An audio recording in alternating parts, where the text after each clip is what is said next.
Oh, and you know what that music means? Holidays, Christmas. No, the most wonderful time of year is football season. The NFL is back in action for another season. The 24-25 season is getting underway. And before we get started with the Carolina Contractor Show, I'm just going to go ahead and tell you, Donnie, we need to make our picks of who we think are going to win the Super Bowl because we ain't no babies. This is Mm, big boy school.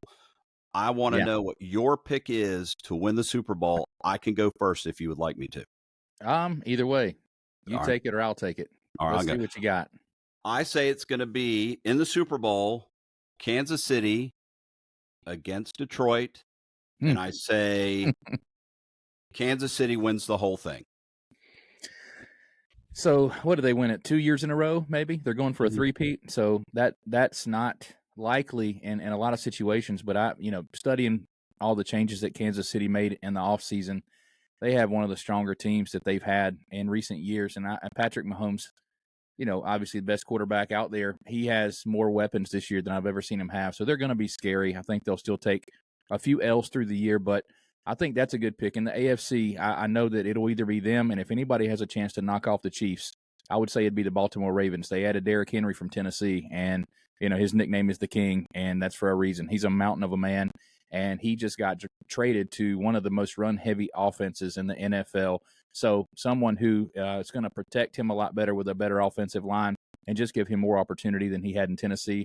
I think the Ravens are going to be good. And I'd say on the other side, NFC prediction would probably be the Eagles and the 49ers. There's some disarray with the 49ers and some of their contracts that are fringe. And then, with the Eagles, they added Saquon Barkley from the New York Giants, and he's just a marquee running back, and he's got a fresh start in an offense that turned Miles Sanders into a superstar a couple years ago in Philadelphia. So if I had to pick, I'll go Chiefs, Eagles, and I will probably, well, just to be the antagonist, I'll say Eagles since you Well, said the Chiefs. and that's all fine and dandy, but Hurts is going to choke again, so that's not going to happen. But you did make a good statement. The Chiefs will lose a few games. Everybody does. I mean, it was the Dolphins who are the only undefeated team now. Technically, the Patriots had the longest win streak, but that crossed over 2 seasons. But nobody's had an undefeated season except the Dolphins that one year. But losses during the season aren't a big deal. People can't panic about that. You mentioned Kansas City. You mentioned Baltimore. That was the Thursday game, the first game of the season. That score doesn't matter. I don't care about past scores and who won there. We're going to see at the end of the season when it matters. I do think Philly's a really good team, though, and I know they are favored to go deep again. It just seems they have a little choke problem, and so does I mean Dallas won't be in it. We know that they've already been mathematically eliminated from playoff contention just because the regular season is underway. All right, so I say Kansas City three-peats. You're saying they'll make it, but Philly for the win.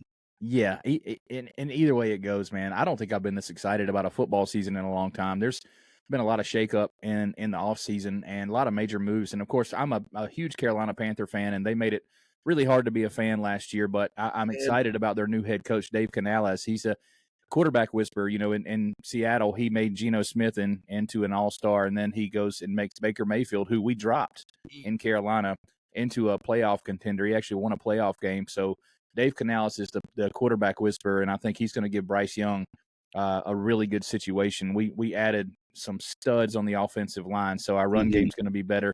And I'm not going to say that we're going to be in playoff contention, but compared to last year, I think we're going to show a lot of improvement. And side note there, I don't want to talk too much about football, but I can't help myself. I know. You look at the opportunity last year. David Tepper, he's the richest owner in the NFL. He's got more money than Jerry Jones over in Dallas, and it's just like he keeps screwing things up. So he needs to let somebody else take the wheel and make some of these decisions because, a couple things from last year. They just put Bryce Young. He's an undersized quarterback from Alabama, but they put him in a position where he was running for his life every single game, and I don't blame him for that. But the alternative to that is the situation you've got going on with the Chicago Bears. They drafted Caleb Williams out of USC. Well, Caleb Williams all of a sudden gets the next pick, who is Rome Odunze, the best college receiver last year. He gets Keenan Allen from the San Diego Chargers, and he already had DJ Moore, who we traded them for the first pick a couple of years ago, who had a great season. So this guy comes into the NFL, with 3 stud receivers. They get the running back from Philadelphia, DeAndre Swift. He's got a good run game. Khalil Herbert's his backup. So, this guy is surrounded with options and weapons. And then you go down south to Texas, and you got the Texans with C.J. Stroud, who is Mhm. arguably, I think he's going to be top 3 quarterback this year. But I we agree. took Bryce Young in Carolina uh, instead of C.J. Stroud last year, and C.J. Stroud, it's MVP caliber season last year because he's just Mm. such a stud. And that those two guys grew up playing ball against each other. And Bryce Young even admitted, he made a joke about C.J. Stroud being a better basketball player, and he was a sharpshooter, but C.J. Stroud's got a lot of size, and He he's does. a man of faith. I think that has a lot to do with it. But he already had 2 stud receivers in Nico Collins and Tank Dell, and then they added Stephon Diggs out of Buffalo. So his receiver room is going to be exciting. They have Joe Mixon, the stud running back that came from the Bengals. So similar to Chicago, the Houston Texans are going to be a lot of fun to watch this year. And man, I think it's going to be a very exciting football season. Yeah, I didn't mean to put a key in you and turn you on there, but Yeah. I do understand one thing about, you mentioned Teppers, and this is my problem, is he's a very hands-on GM. He gets into arguments with fans, stupid stuff. Sit back and watch the team. So even though I think they put in some good players, good management, Dan Morgan's there now, former Yeah. Carolina Panther. If the owner of the team comes in and starts fiddling or saying, I think you should do this, or causes that it's toxic. Let's just call it. It's toxic. Yeah. It's poisonous when they do it.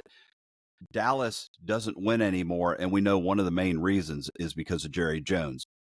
Don't be that. Let the people you hired do the job you hired them to do, and you'll guarantee have success. If Teppers gets all in the mix, it'll be a repeat of last year, I'm afraid.